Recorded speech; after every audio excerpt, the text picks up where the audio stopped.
Let me ask you something.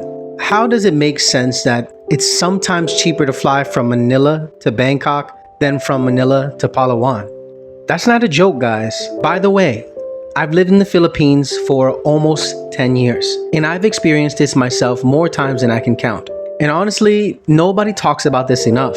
But this is one of the biggest reasons the Philippines is becoming less attractive for long-term tourists, or sometimes tourists in general. So today I want to talk about something that is not going to be sugar-coated for no travel vlog content, but the reality of how expensive domestic travel in the Philippines has become, why it's happening, and how it's actually affecting tourism more than people realize. If you're new here, I'm someone who spent years traveling around the Philippines.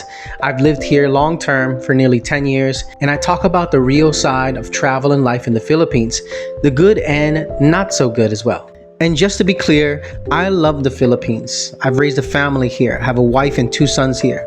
So this isn't hate at all. This is honesty, because if nobody talks about the problems, nothing ever improves.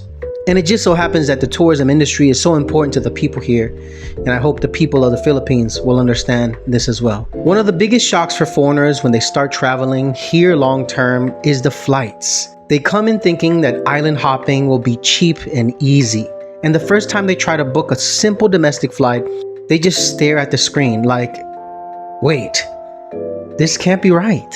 So let's start off with my personal experience domestic traveling within the Philippines. I remember the first time this really hit me. I was trying to book a flight from Manila to Palawan. You'd think 1 hour or 2.5 hour flight inside the same country would be cheap, right?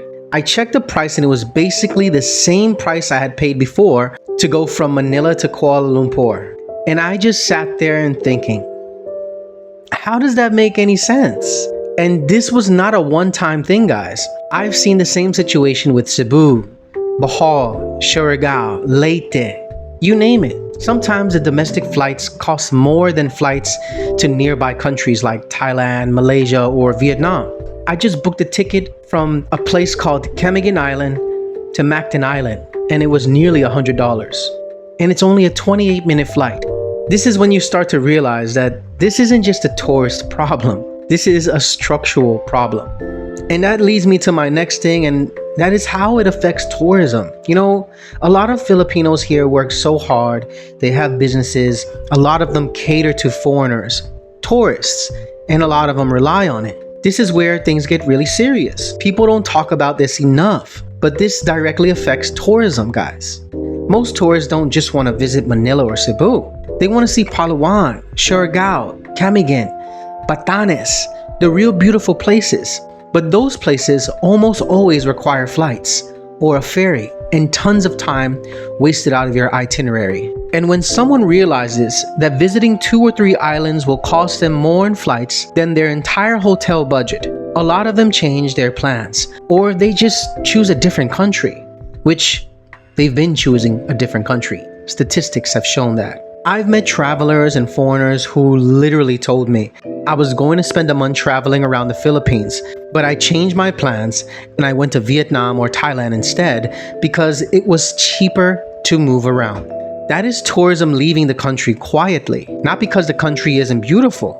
Hell no, the Philippines is one of the most beautiful, if not the most beautiful country in Asia, but because it becomes too expensive to experience properly. And you don't see it in flashy headlines. You feel it in quieter hostels, half-empty tour groups, and fewer long-term backpackers. So I've dug up some research for a few hours and I found out why domestic flights are so expensive in the Philippines. And the simple answer that I think that it boils down to is that airlines are being greedy. The Philippines is an archipelago. That makes everything more expensive automatically. Airlines can't rely on big constant passenger numbers for every route like Thailand or Vietnam, where trains and highways connect major cities. Another big reason is competition. And yes, there are known airlines, but for many island routes, there aren't many real competitors. When only one airline services a route, they control the prices. You also have airport fees, terminal fees, fuel costs, limited runway infrastructure, and sometimes very small aircrafts. And when planes are small, every seat has to carry more of the operating costs. This is just logic, guys. But here is the most important thing people don't talk about. In other Asian countries, they invest heavily in trains, buses, and highways. In the Philippines, if you don't fly, sometimes your only option is a 24-hour ferry. So airlines know people are stuck, and that affects pricing. And I want to talk about the other reasons why tourism is slowing in the Philippines. And I'm going to get a lot of trolls in the comments. Who cares? Go back home. We don't want you here. But honestly, I'm just stating facts. And honestly, the people here depend on tourism. It's a huge part of the GDP that makes up the Philippines. But let's be fair here, guys, because flights aren't the only reason tourism has been affected in the Philippines. Tourist infrastructure in areas haven't kept up. Some places are overcrowded, others are underdeveloped. Now, we know this. We know that the Philippines is still a developing country, but we can also compare to other developing countries that are a little bit more established as far as infrastructure goes. Prices in general have gone way up. Hotels, food in tourist areas, island hopping boats, things like that. Guys, I came to the country around 2017 or beginning of 2018. And I mean, compared to now, the prices on things are incredible. I've never even seen inflation like this back home. We also got things like internet quality is still an issue for digital nomads, people that want to spend a few months in a different country. And visa rules can be confusing for some travelers. But for me personally, I think it's straightforward. But even with all that said, I honestly believe high domestic travel costs are one of the biggest hidden reasons tourism has slowed down, because it directly limits how much of the country people can see. And even some travel brochures in the Philippines, they promote 7,145 islands, but we can only see about 3, and it will cost you a fortune. What foreigners actually say about this? I'm in a lot of expat and travel groups, and this topic comes up all the time. You got guys comparing this country like with Thailand and Vietnam like crazy. People say things like, I can fly to Bangkok cheaper than I can fly to Palawan. The flights inside the Philippines killed my budget. I love the beaches, but moving around was too expensive. And the saddest part, guys, is they're not wrong. They are not complaining for no reason. They are comparing their experiences. And the Philippines loses that comparison way too often. So let's get to some real talk, guys.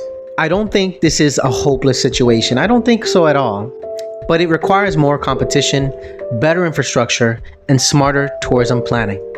We already know the situation that Filipinos go through here and how a lot of the money that's generated within the country doesn't go to where it should go. If the Philippines wants more long-term tourists, backpackers, digital nomads, and island hoppers, moving around the country cannot feel like luxury travel. You shouldn't feel like you're upgrading to business class just to visit another island inside the same country. So with that being said, guys, I'm saying this because I care about this country. I live here. I've raised a family here, and my long-term goal is the Philippines. I built a life here, and I want other people to experience it fully.